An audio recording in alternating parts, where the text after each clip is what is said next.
Ось, здимаю буду відео. Буду поступати, як сказати, присмаки для оленів. Так, спочатку я, мабуть, тут розкидаю кукурузу.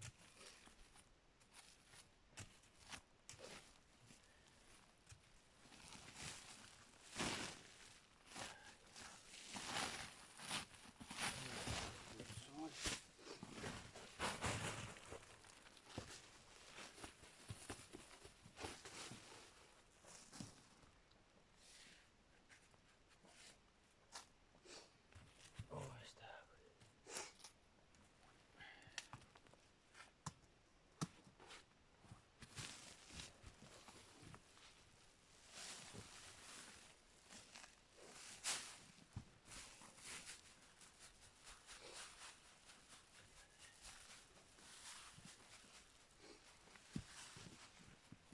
Зараз солі взяв шмат.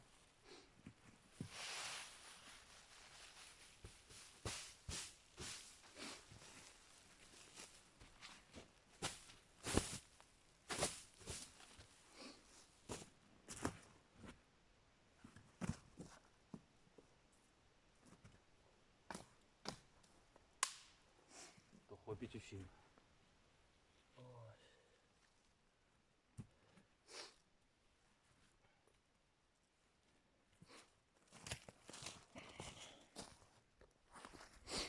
Ось так ось отрималося.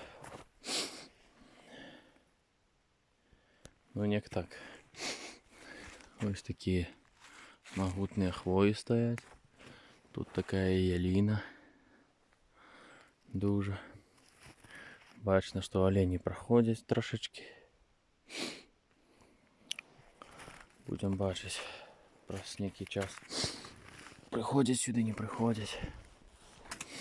Все. Всім до зустрічі.